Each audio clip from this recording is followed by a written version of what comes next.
Hello दोस्तों, स्वागत है द स्टडी कॉर्नर में। आज हम पढ़ने वाले हैं यूनिट एंड मेजरमेंट। बिल्कुल।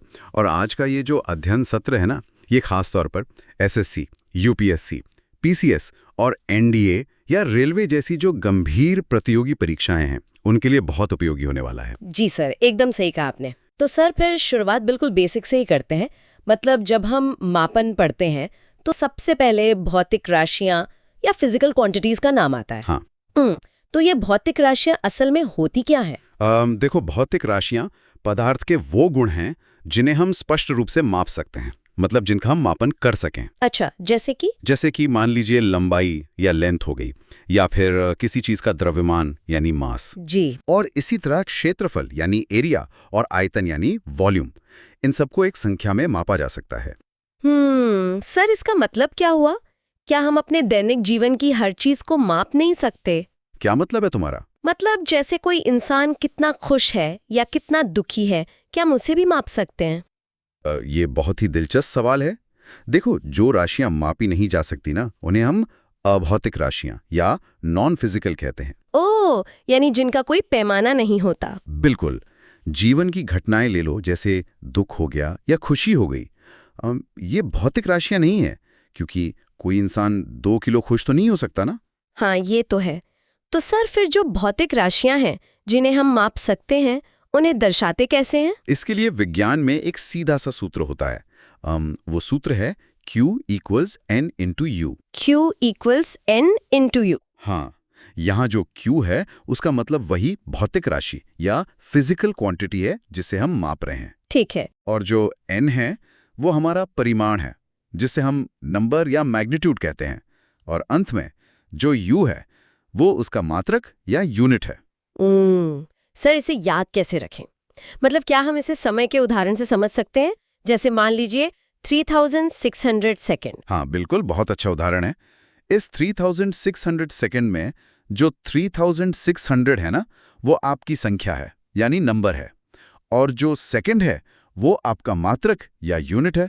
अच्छा, तो दोनों मिलके ही बात पूरी करते हैं? एकदम सही। यह सिद्धांत कहता है कि किसी भी भौतिक राशि का परिमाण और उसका मात्रक, ये दोनों एक दूसरे के व्युत्क्रमानुपाती यानी इनवर्सली प्रोपोर्शनल होते हैं। यानी उल्टे होते हैं एक दूसरे के। बिल्कुल। मात्रक जितना बड़ा होगा ना, उसे बताने वाली संख्या या परिमाण उतना ही कम होगा। कोई उदाहरण? उदाहरण के लिए 1 मीटर = 100 सेंटीमीटर। हाँ, क्योंकि मीटर तो सेंटीमीटर से बड़ा मात्रक है। सही कहा। मीटर बड़ा है, इसलिए संख्या 100 से घटकर सिर्फ 1 रह गई। इसी तरह वजन में देखो, 1 किलोग्राम बराबर 1000 ग्राम होता है। जी सर। और परीक्षाओं में जो अक्सर पूछा जाता है, बल के लिए 1 न्यूटन बराबर 10⁵ डाइन होता है, और ऊर्जा के लिए 1 जूल बराबर 10�7 अर्ग होता है। अच्छा, तो मतलब मात्रक बढ़ा तो संख्या घट गई, पलड़ा बराबर रहता है। बिल्कुल, यही लॉ ऑफ बैलेंस बॉक्स है। अब अगर हम भौतिक राशियों के वर्गीकरण की बात करें तो इन्हें मुख्य रूप से 2 आधारों पर बांटा जाता है। जी। पहला आधार है दिशा और परिमाण यानी डायरेक्शन एंड मैग्नीट्यूड। तो इसके आधार पर कौन सी राशियां आती हैं? इसके अंतर्गत 2 प्रकार आते हैं, अदिश राशियां यानी स्केलर और सदिश राशियां यानी वेक्टर। तो सर ये अदिश राशियां क्या होती हैं? देखो, अदिश राशियों में केवल परिमाण होता है, जो टेल टू हेड का हिस्सा होता है ना, बस वही। इनमें कोई दिशा या डायरेक्शन नहीं होती। अच्छा, जैसे मैं स्लाइड पर देख पा रही हूँ, इसके तो बहुत सारे उदाहरण हैं, जैसे द्रव्यमान, आयतन, घनत्व, समय और दूरी। हाँ, और भी हैं, जैसे चाल, ऊर्जा, दाब, शक्ति, तापमान, पृष्ठ तनाव, शांता और ऊष्मा। और यहाँ आवृत्ति, विद्युत धारा, विभवांतर, प्रतिरोध, धारिता, विशिष्ट ऊष्मा और ऊष्माधारिता भी लिखे हैं। ये सब अदिश हैं। बिल्कुल, ये सभी अदिश हैं। इनमें केवल मात्रा होती है, दिशा नहीं। लेकिन वहीं दूसरी तरफ अगर हम सदिश राशियों की बात करें तो उनमें परिमाण के साथ साथ दिशा की भी आवश्यकता होती है। ओह, तो सदिश में दिशा जरूरी है। इसके उदाहरण क्या होंगे सर? जी हाँ, यहाँ स्लाइड में जो लिखे हैं, बल यानी फोर्स, संवेग, बल आघूर्ण, चुंबकीय क्षेत्र और विस्थापन। जी, और साथ ही त्वरण, आवेग, विद्युत क्षेत्र, धारा घनत्व, क्षेत्रफल और वेग भी इसी सदिश श्रेणी में आते हैं। तो अगर मैं इसे संक्षेप में कहूँ, एक टेबल की तरह, तो अदिश में परिमाण हाँ है और दिशा नहीं, जबकि सदिश में परिमाण और दिशा दोनों हाँ हैं। एकदम सटीक सारांश दिया तुमने। अब आते हैं वर्गीकरण के दूसरे आधार, जो कि मापन या मात्रक पर आधारित है। जी सर। इसमें भी दो प्रकार होते हैं, मूल राशियां और व्युत्पन्न राशियां, यानी फंडामेंटल और डिराइव्ड। हाँ, पहले मूल राशियां या फंडामेंटल क्वांटिटीज को देखते हैं। ये वो राशियां हैं जो किसी और राशि पर निर्भर नहीं करती। मतलब ये एकदम स्वतंत्र होती हैं? बिल्कुल, विज्ञान के संविधान की तरह पूरी तरह स्वतंत्र। और ये सिर्फ 7 हैं: द्रव्यमान, लंबाई, समय, तापमान, विद्युत धारा, ज्योति तीव्रता और पदार्थ की मात्रा। सर एक बात पूछनी थी, अगर ये पूरी तरह स्वतंत्र हैं और सिर्फ 7 ही हैं, तो बाकी राशियां कैसे बनती हैं? यहीं से व्युत्पन्न राशियां यानी डिराइव्ड क्वांटिटीज का जन्म होता है। जो राशियां इन मूल राशियों पर निर्भर करती हैं ना, उन्हें ही हम व्युत्पन्न राशियां कहते हैं। अच्छा, जैसे स्लाइड में एक गणितीय समीकरण दिया है, लंबाई गुणा लंबाई बराबर क्षेत्रफल, हाँ, और दूरी भाग समय बराबर वेग, तो ये व्युत्पन्न हो गई। एकदम सही। हमने मूल राशियों का इस्तेमाल करके नई राशियां बना ली। इसके और भी उदाहरण हैं, जैसे बल, घनत्व, ऊष्मा, शक्ति, ऊर्जा और त्वरण। ये तो बहुत अच्छे से समझ आ गया। सर, अब इन विभिन्न प्रकार की मात्रक प्रणालियों यानी सिस्टम्स ऑफ यूनिट्स के बारे में भी बता दीजिए। जरूर। इसका एक पूरा इतिहास है। 1861 में सबसे पहले FPS प्रणाली आई, जिसे ब्रिटिश प्रणाली भी कहते हैं, यानी फुट पाउंड सेकंड। हाँ, फिर 1832 में एक और प्रणाली थी CGS, जिसे फ्रांसीसी मीट्रिक या गाउसी प्रणाली कहा जाता था। इसमें सेंटीमीटर, ग्राम और सेकंड का इस्तेमाल होता था। अच्छा, तो समय दोनों में सेकंड ही था। बिल्कुल। फिर आधुनिक युग में 1901 में MKS प्रणाली आई, जिसे मीटर किलोग्राम सेकंड प्रणाली कहते हैं। इसे ही जॉर्जिया मीट्रिक पद्धति भी कहते हैं ना, जो केवल यांत्रिकी से संबंधित है। एकदम सही कहा तुमने। पर सर, इतनी सारे अलग अलग प्रणालियों से तो दुनिया भर के वैज्ञानिकों में बहुत उलझन होती होगी ना? कोई फुट में नाप रहा है, कोई सेंटीमीटर में। बिल्कुल होती थी। और इसी उलझन को हमेशा के लिए सुलझाने के लिए 1971 में एक अंतर्राष्ट्रीय समझौता हुआ और SI यानी इंटरनेशनल सिस्टम लाया गया। ओह, तो ये सबको एक करने के लिए था। हाँ, इसमें वही 7 मौलिक राशियां ली गईं और साथ में 2 पूरक या सप्लीमेंट्री राशियों को भी चुना गया। तो अगर एक नज़र में देखें लंबाई, द्रव्यमान और समय के लिए, तो CGS में सेंटीमीटर ग्राम सेकंड है, जी, FPS में फुट पाउंड सेकंड है और MKS में मीटर किलोग्राम सेकंड है। बहुत बढ़िया सारांश है ये। अगर ये याद रहे तो परीक्षा में कभी गलती नहीं होगी। यहाँ हम SI यूनिट्स यानी इंटरनेशनल सिस्टम ऑफ यूनिट्स की बात करेंगे। जी। इस सिस्टम में कुल 7 बेस फिजिकल क्वांटिटीज होती हैं, मतलब 7 मूल भौतिक राशियां। मैं एक एक करके इनके नाम और मात्रक बताता हूं जो आपको एकदम याद होनी चाहिए। ओके। पहली है द्रव्यमान यानी मास, इसका मात्रक है किलोग्राम, kg। जी। दूसरी है लंबाई, लेंथ, इसका मात्रक है मीटर, m। तीसरी है समय, टाइम, इसे हम सेकंड में मापते हैं, s। राइट। चौथी है तापमान, टेम्परेचर, इसका SI मात्रक केल्विन है, K। पांचवी है विद्युत धारा, इलेक्ट्रिक करंट, जिसे एम्पियर में नापा जाता है, A। छठी है ज्योति तीव्रता, ल्यूमिनस इंटेंसिटी, जिसका मात्रक है कैंडेला, CD। और सातवीं है पदार्थ की मात्रा, अमाउंट ऑफ सब्सटेंस, जिसे मोल, MOL में मापते हैं। सर, मेरा एक सवाल है, इसे याद कैसे रखें? मतलब परीक्षण में अक्सर ये जो ज्योति तीव्रता है ना और पदार्थ की मात्रा, इनमें बड़ा कंफ्यूजन हो जाता है। देखिए, ये बहुत ही आम कंफ्यूजन है, पर इसे ऐसे समझिए कि ये 7 राशियां एक दूसरे से बिल्कुल स्वतंत्र हैं। इनका आपस में कोई लेना देना नहीं है। अच्छा। हाँ, और रही बात याद रखने की, तो इन्हें रटने के बजाय बार बार लिख कर अभ्यास करें। जैसे ज्योति यानी रोशनी, और पुरानी रोशनी का स्रोत क्या था? कैंडल। तो कैंडल से याद रखिए, कैंडेला। ऐसे जोड़कर पढ़ेंगे तो दिमाग में बैठ जाएगा। ओहो, कैंडल से कैंडेला, ये तो बहुत बढ़िया ट्रिक है। बिल्कुल। अब मूल राशियों के बाद हम अपनी तीसरी स्लाइड पर चलते हैं। यहाँ मैंने एक खास एग्जाम अलर्ट रखा है, मतलब ये वो राशियां हैं जो परीक्षा में अपवाद के रूप में बहुत बार पूछी जाती हैं। हाँ, मैंने स्लाइड पर देखा, यहाँ महत्वपूर्ण लिखा हुआ है। जी, तो ये 2 राशियां हैं, समतल कोण यानी प्लेन एंगल, जिसका मात्रक रेडियन है, RAD, और दूसरा है ठोस कोण यानी सॉलिड एंगल, जिसका मात्रक स्टेरेडियन है, SR। सर, इसका मतलब क्या हुआ? मतलब नीचे लिखा है कि ये विमाहीन भौतिक राशियां हैं, ये विमाहीन डायमेंशनलेस क्या होता है? बहुत अच्छा सवाल पूछा आपने। देखिए, इसे बहुत शांत दिमाग से समझिए। विमाहीन का अर्थ है कि इन कोणों की कोई विमा यानी डायमेंशन नहीं होती। मतलब इनकी कोई लंबाई या द्रव्यमान नहीं होता? एग्जैक्टली जब आप कोण निकालते हैं तो आप लंबाई को लंबाई से ही भाग देते हैं, तो वो कट जाता है, इसलिए विमा नहीं बचती। लेकिन क्या सर? लेकिन फिर भी इन्हें मापने के लिए हमें कोई नाम तो चाहिए था ना, इसलिए इन्हें ये मात्रक दिए गए हैं, रेडियन और स्टेरेडियन। विमा नहीं है फिर भी मात्रक है। इसीलिए ये परीक्षा का बहुत पसंदीदा सवाल दैनिक जीवन में लंबाई मापने वाले मात्रकों पर आते हैं। जी सर, जैसे हम रोजमर्रा की जिंदगी में इंच और फुट की बात करते हैं। हाँ, तो लंबाई के अन्य व्यवहारिक मात्रकों के कुछ सटीक आंकड़े आपको याद रखने हैं। जैसे 1 यार्ड, जिसे हम गज भी कहते हैं, उसमें 91.44 सेंटीमीटर होते हैं या 36 इंच होते हैं। ओके। 1 गज में 36 इंच जी। और 1 फुट में 12 इंच होते हैं, और सबसे छोटी इकाई 1 इंच में 2.54 सेंटीमीटर होते हैं। अंच पर चलते हैं। यहां अब कक्षा का फोकस अंतरिक्ष की विशाल दूरियों पर जाएगा। अंतरिक्ष की दूरियां, मतलब बहुत ही बड़े नंबर आने वाले हैं। हाँ जी, इसमें पहला है AU, एस्ट्रोनॉमिकल यूनिट, यानी खगोलीय मात्रक।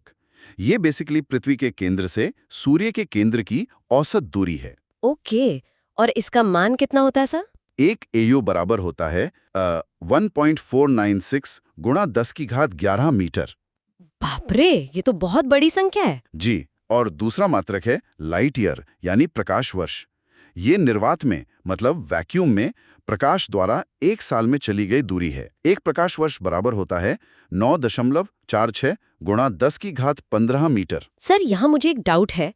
मैं सभी को स्पष्ट कर दूं कि नाम में वर्ष होने के बावजूद प्रकाश वर्ष केवल और केवल दूरी का मात्रक है, समय का नहीं। राइट, प्रकाश जो दूरी तय करता है वो है प्रकाश वर्ष। एकदम सही।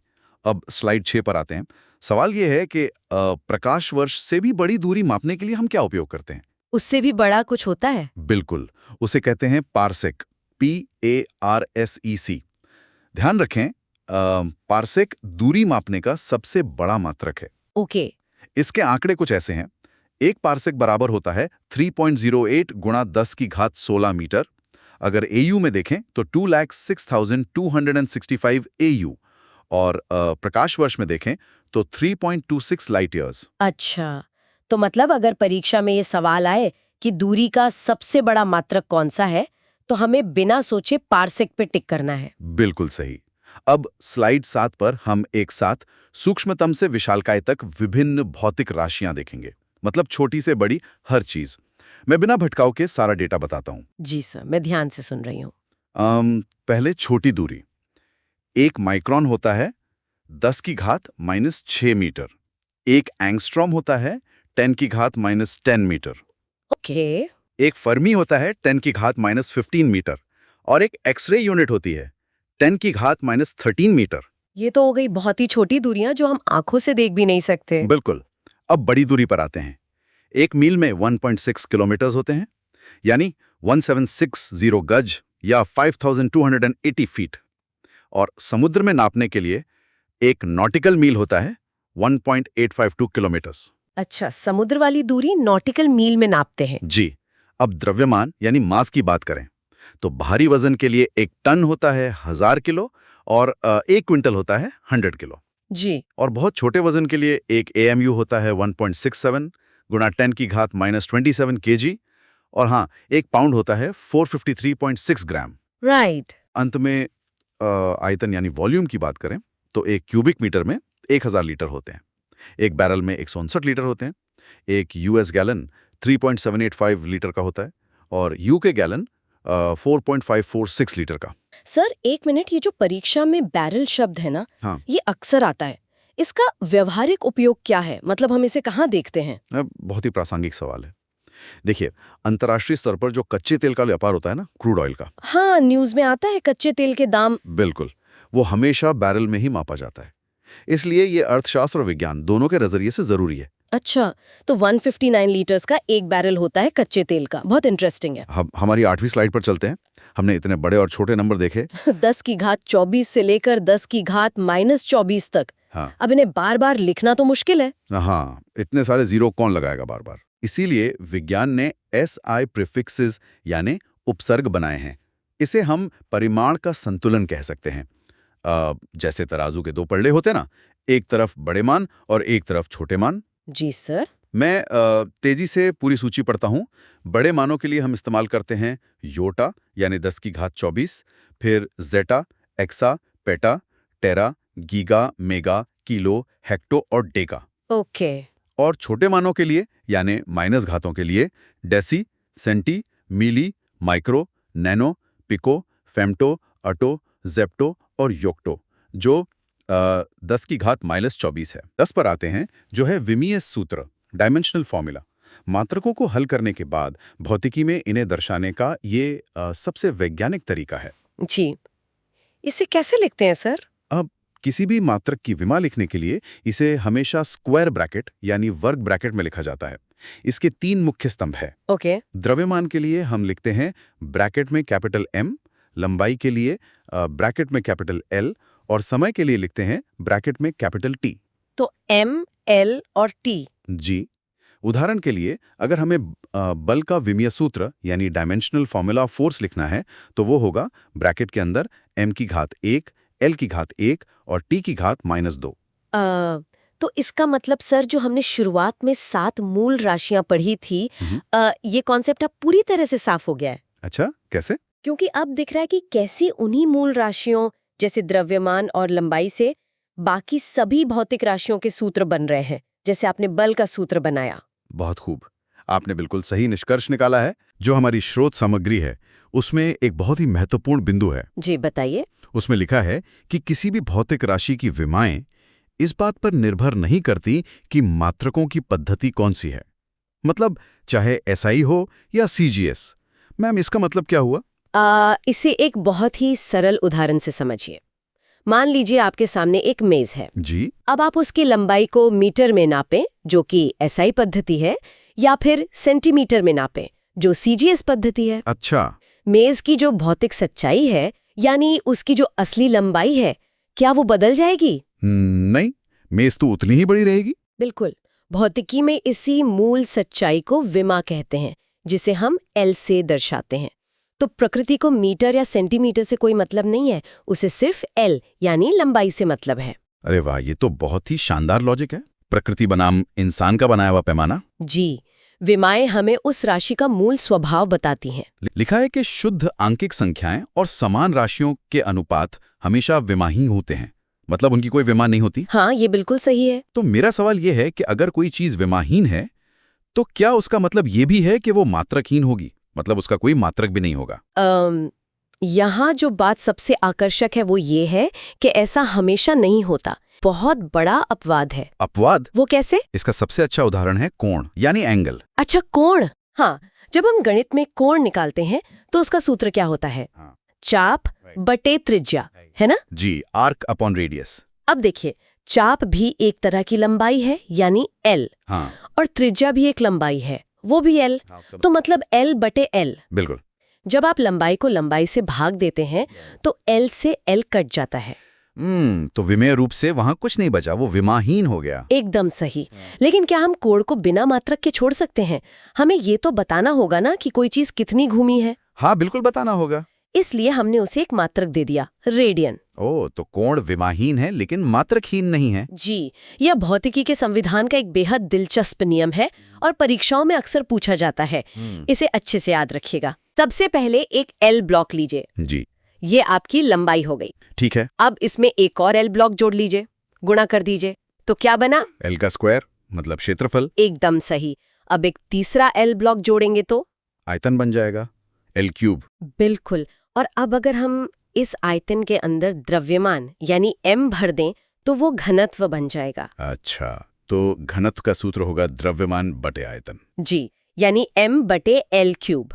जब ये L क्यूब ऊपर आएगा तो विमीय सूत्र बनेगा ML-3। ML-3, समझ गया। लेकिन यहाँ एक चीज है जिस पर छात्रों को ध्यान देना चाहिए, विशिष्ट गुरुत्व। Specific gravity. हाँ, विशिष्ट गुरुत्व मात्रकहीन और विमाहीन दोनों होता है। ऐसा क्यों मैम? क्योंकि ये पानी के घनत्व के साथ किसी चीज के घनत्व का अनुपात है। ऊपर भी घनत्व, नीचे भी घनत्व, दोनों ml-3 एक दूसरे को काट देते हैं। ओ, तो ये सिर्फ एक संख्या बचती है? बिल्कुल। अब अगर हम गति की बात करें, चाल या वेग की, तो वो क्या है? दूरी बटे समय। मतलब L/T, तो ये बन गया LT-1। सही। और त्वरण यानी एक्सेलरेशन, वो वेग में बदलाव बटे समय है, तो एक और T नीचे आ जाएगा। तो ये हो जाएगा LT-2। न्यूटन का नियम, द्रव्यमान गुणा त्वरण। जी, द्रव्यमान का m और त्वरण का LT-2, दोनों को मिला दें तो बल का सूत्र बनता है mLT-2। mLT-2। मैं हमेशा क्लास में कहती हूँ कि इस सूत्र को बिल्कुल दिमाग में छाप लीजिए, ये एक मास्टर चाबी है। मास्टर चाबी मतलब इससे और भी सूत्र बन सकते हैं? बिल्कुल। चलिए इसी चाबी से कार्य यानी वर्क का सूत्र निकालते हैं। कार्य क्या होता है? बल गुणा विस्थापन। मतलब बल में एक और दूरी का गुणा करना है। जी, बल के सूत्र mLT-2 में एक L और गुणा कर दीजिए, तो ये हो जाएगा mL²T-2। बहुत बढ़िया।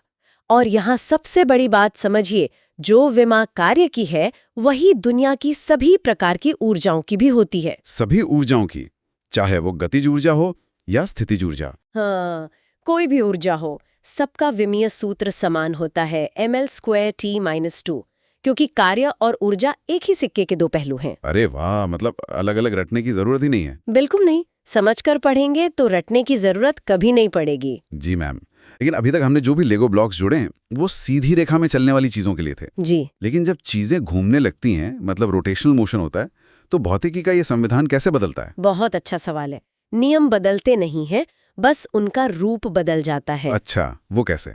जो काम सीधी रेखा में द्रव्यमान करता है, घूमने वाली गति में वही काम जड़त्वाघूर्ण यानी मोमेंट ऑफ इनर्शिया करता है। जड़त्वाघूर्ण का सूत्र क्या होता है? इसका सूत्र होता है द्रव्यमान गुणा दूरी का स्क्वायर। तो विमा क्या होगी? m गुणा L², यानी mL²। एकदम सही। और जो काम सीधी रेखा में बल करता है, घुमाने के लिए वही काम बलाघूर्ण यानी टॉर्क करता है। तो मैम आखिर इस सब का क्या मतलब है? मतलब बल बलाघूर्ण कैसे बन जाता है? देखिए, बलाघूर्ण का सूत्र होता है जड़त्वाघूर्ण गुणा कोणीय त्वरण। जब हम इसे हल करते हैं तो इसका विमीय सूत्र आता है mL²T-2।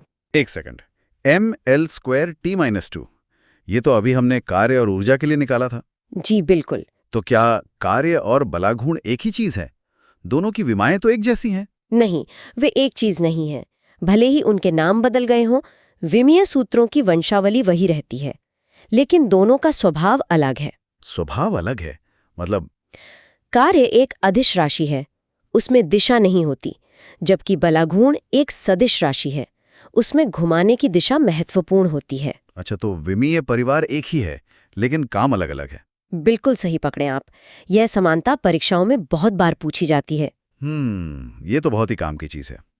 अब मैम ऊष्मा और विद्युत चुंबकत्व की तरफ चलते हैं। जी चलिए। मुझे लगता है कि केवल M, L और T से तो पूरी दुनिया को नहीं समझाया जा सकता। बिल्कुल नहीं। जब तापमान और बिजली की बात आती है, जब हम ऊष्मा यानी थर्मोडायनामिक्स में आते हैं तो तापमान को मापने के लिए एक नई मूल विमा जुड़ती है, K यानी केल्विन। ओह, तो mLT के साथ अब K भी आ गया? जी, जैसे अगर हम विशिष्ट ऊष्मा का सूत्र देखें तो वो होता है L²T-2 K-1। ये तो काफी बड़ा हो गया। और यहाँ एक और महत्वपूर्ण पॉइंट है, गैस नियतांक और बोल्ट्जमैन नियतांक, इन दोनों का विमीय सूत्र बिल्कुल समान होता है। क्या होता है इनका सूत्र? m L²T-2 K-1। ओहो, ये तो याद रखना मुश्किल है। बिल्कुल मुश्किल नहीं है। ध्यान से देखिए, इसमें m L²T-2 क्या है? ये तो ऊर्जा का सूत्र है। बिल्कुल, ऊर्जा के सूत्र में बस K-1 जुड़ गया है, क्योंकि ये नियतांक ऊर्जा और तापमान का संबंध बताते हैं। अरे हाँ, ये तो बहुत आसान हो गया। यही तो तरीका है। और जब हम विद्युत चुंबकत्व में आते हैं तो एक और नई विमा जुड़ती है, A यानी एम्पेयर, जो विद्युत धारा के लिए है। मैम यहाँ बात सच में बहुत दिलचस्प लेकिन डरावनी भी हो जाती है। डरावनी क्यों? क्योंकि अगर मैं धारिता यानी कैपेसिटेंस का सूत्र देखूं तो वो m-1 L-2 T⁴ A² है। सूत्र अचानक बहुत बड़े और जटिल दिखने लगते हैं। इन्हें कैसे याद करेंगे? मैंने पहले ही कहा, इन्हें रटने की गलती कभी मत कीजिए।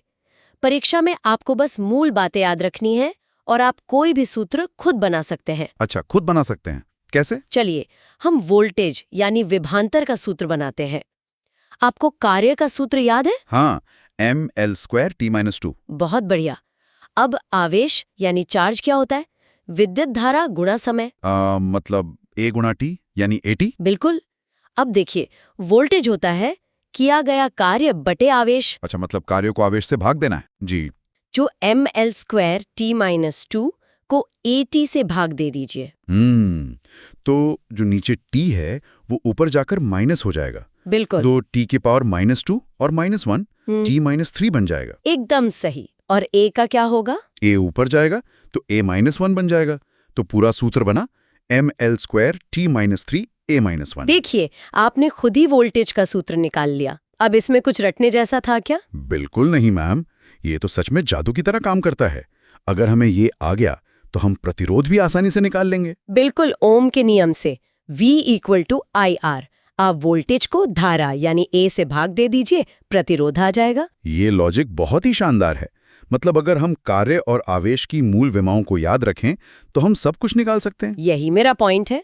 हमेशा बेसिक्स पे फोकस करें। जी। ये परीक्षाओं के लिए एक शॉर्टकट या मास्टर स्ट्रोक कह सकते हैं। मतलब ये वो राशियां हैं जिनकी विमाएं बिल्कुल एक जैसी होती हैं। जी। परीक्षक अक्सर ऐसे सवाल पूछते हैं जहां दो अलग अलग राशियों के विमीय सूत्र समान होते हैं। जैसे अभी हमने कार्य और बलाघूर्ण का देखा था। बिल्कुल। वैसे ही एक समूह है T-1 का। इसमें आवृत्ति, कोणीय आवृत्ति और कोणीय वेग आते हैं। और mL-T-1 का भी एक समूह है, संवेग और आवेग। हाँ, मोमेंटम और इम्पल्स। मैम, अगर दो राशियों के विमीय सूत्र एक हैं तो क्या वे एक ही चीज हैं?